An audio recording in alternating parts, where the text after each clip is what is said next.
สวัสดีค่ะวันนี้มาเจอกับนางซองผู้สาวฝั่งคลองนะคะวันนี้นางจะพามาท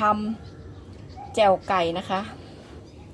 อันนี้ก็จะมีน้ำปลาร้าต้มนะคะ แล้วก็อันนี้เป็นเนื้ออกไก่เนาะนางนำไปย่างแล้วก็นำมาหั่นอย่างที่เห็นข้างต้นคลิปเนาะ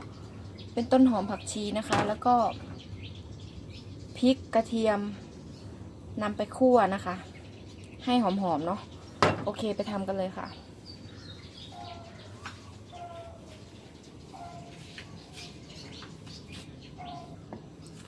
ใส่พริกกับกระเทียมที่เราคั่วลงไปโขลกนะคะ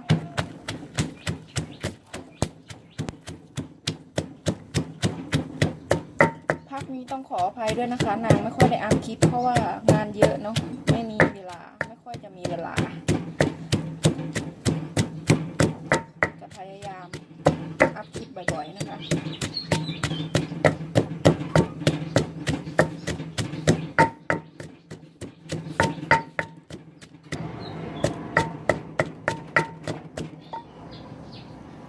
นางก็จะเพิ่มพริกป่นลงไปนะคะครึ่งช้อนเนาะกลัวไม่เผ็ด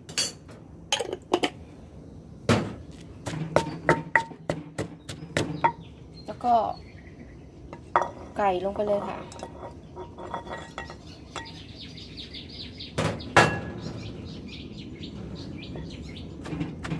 ตำให้เขาละเอียดนิดนึงนะคะ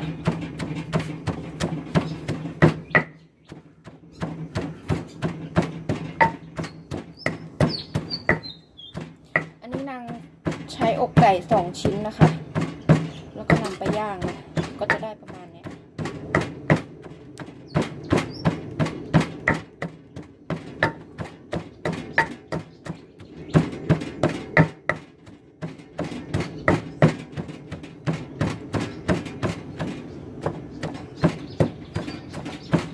ขอตำให้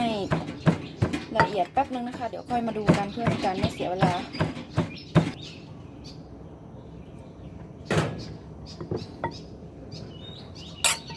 นี่นะคะตำละเอียดประมาณนี้เนาะก็จะมาปรุงกันนะคะใส่น้ำปลาต้มสุก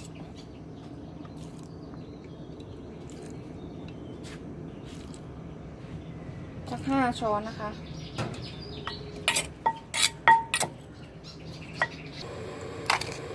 ใส่ผงนัวนะคะ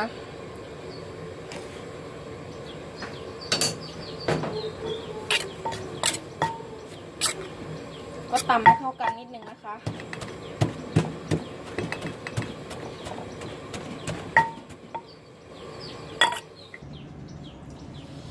แล้วก็ใส่น้ำต้มเรานะคะ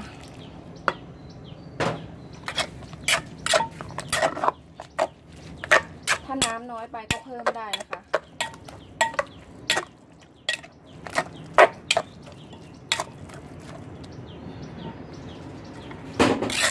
ขั้นตอนนี้ไม่ต้องใช้สากแล้วก็ได้นะคะ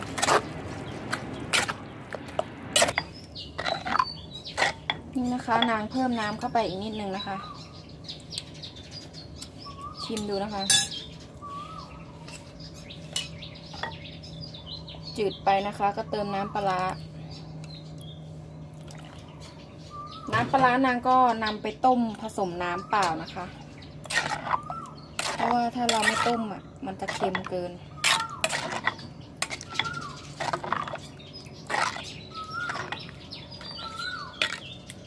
ชิมดูนะคะ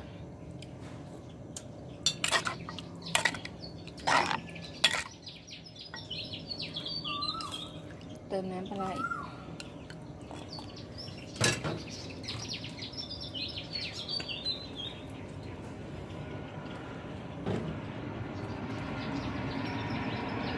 น้ำปลาอีกนะคะสัก1 ช้อนโต๊ะเนาะ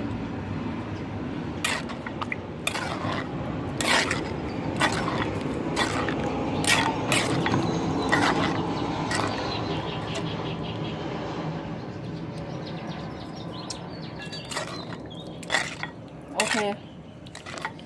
นัวแล้วใส่ต้นหอมผักชีลงไปนะคะรสชาตินี่แล้วแต่ชอบนะคะใครกินรสไหนก็ปรุงเอาเลยเนาะเพราะว่าแต่ละคนก็ กินไม่เหมือนกันอะ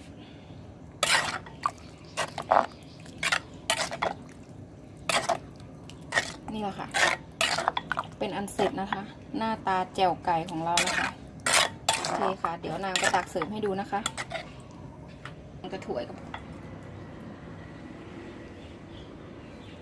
นี่นะคะ ตักเสิร์ฟกันเลย ถ้าใครชอบข้นๆกินกับข้าวเหนียวก็ไม่ต้องใส่น้ำเยอะนะคะ อันนี้นางกินกับข้าวสวยเนาะ ก็จะเอาน้ำนิดนึง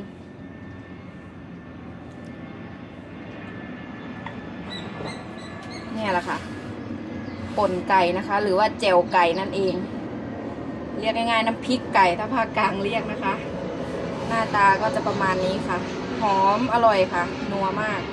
แล้วก็จะมีผักข้างเคียงนะคะ เท่าที่จะหาได้เนาะ อันนี้ก็จะเป็นมะเขือแตงกวาแล้วก็ต้นหอมผักชี ถ้าใครมีเยอะกว่านั้นก็จัดเลยนะคะ ผักเยอะๆยิ่งอร่อย โอเคค่ะสำหรับคลิปนี้นางก็ขอ